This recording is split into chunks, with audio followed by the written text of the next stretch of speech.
Well then, let's tell you about some more stories very critical to the 2019 elections. Now, about the elections budget. Today, the House of Representatives has amended its approval of 242 billion naira for the 2019 elections as regards the source of the funds for the elections.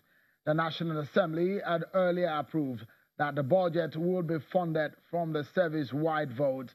With these adjustments, however, the funds for the Independent National Electoral Commission, INEC, and security agencies will be funded from the service-wide votes and 30 different ministries and agencies.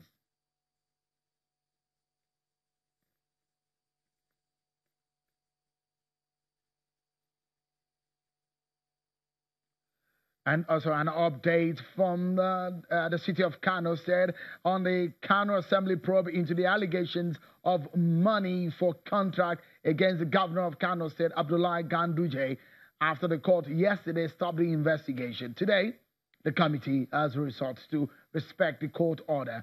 The chairman of the committee insists that the court order did not specifically say they should stop the work, but they will consider it, but rather it asks them to maintain status quo, and the committee will continue its investigation. The chair of the committee says the Constitution empowers the Assembly to continue with investigation regardless of the court order.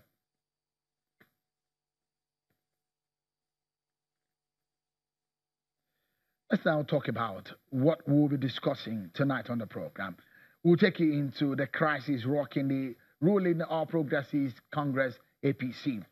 As the nation awaits the publishing of lists of candidates as submitted by the different political parties to INEC, the umpire, there have been series of rancor within the political parties about what was done, and some of the times there are allegations of substitution of names, and these allegations have been rife in most of the political parties. More of these allegations and incidents is happening in the ruling APC.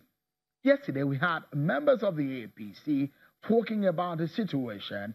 A member of the House of Assembly in Edo State alleging that his name was substituted despite the fact that he won the election. Well, a lot of these issues were discussed in the situation happening in the party in the southern region of the country. But today, we will be dissecting the situation in some parts of the northern region of the country. Joining me tonight on the program is a chieftain of the APC, a member of the national executive of the party, Mr. Unuwa Abdulkadri. He joins us now in the studio. Thank you so much for coming on the program. Thank you very much. Why has it been a major headache for the APC? Allegations of substitution of names of candidates. Some of them are afraid that they won the election, but their names are substituted. We have these cases in Zamfara, Ogun State, in Imo State, and several other states. Why? I think one should appreciate the volume and the strength of the ruling party or the governing party, the All Progressive Congress. Being that many of politicians have joined the party and will want to contest election under the auspices of the party, because of the brightness and chances of the APC in winning elections. So certainly you will find out that there will be a lot of conflicts. There are a lot of interest. And the rancor was just arising because, you see, unfortunately, the Nigerian politicians and average Nigerian politicians in the struggle for power to grab power certainly will do so many things. Not necessarily the party as a policy has established or have allowed those things to happen. Or, like you said, there are issues of substitution of names. This could be, one cannot just easily verify, because at the point, all these things started at the point of screening. You might have... at the point of screening, because, for example, you are in charge of the national vice chairman of the party in the northwest region of the country. Yes, let's talk about what happened in Zamfara State. That resulted into a major crisis. He's gone into the courtrooms. The governor has gone to see the president, Muhammadu Buhari. There seems to be some crisis. In fact, some governors are asking the national chairman to quit. These are so many things that you should expect to happen. No, is it expected? Yeah, it's expected that to have because consultations. your party has said that it wants to do things right. And if your allegations that people at the national level, such as yourself, the members of your party are alleging that you removed names of those who won the elections, isn't that a big indictment on your party? Yeah, I'm very particular about Zamfara State. What happened is that, there are a lot of aspirants and there are a lot of contending interest. And like I told you earlier, when this process started, because primary elections or election itself is a process beginning with declaration of interest up to the point when the party system will screen out a number of candidates who that complaint may arise because you may be disqualified, but you feel strong about it and insist. And you have to also contend that person that may have been screened out has a very popular following.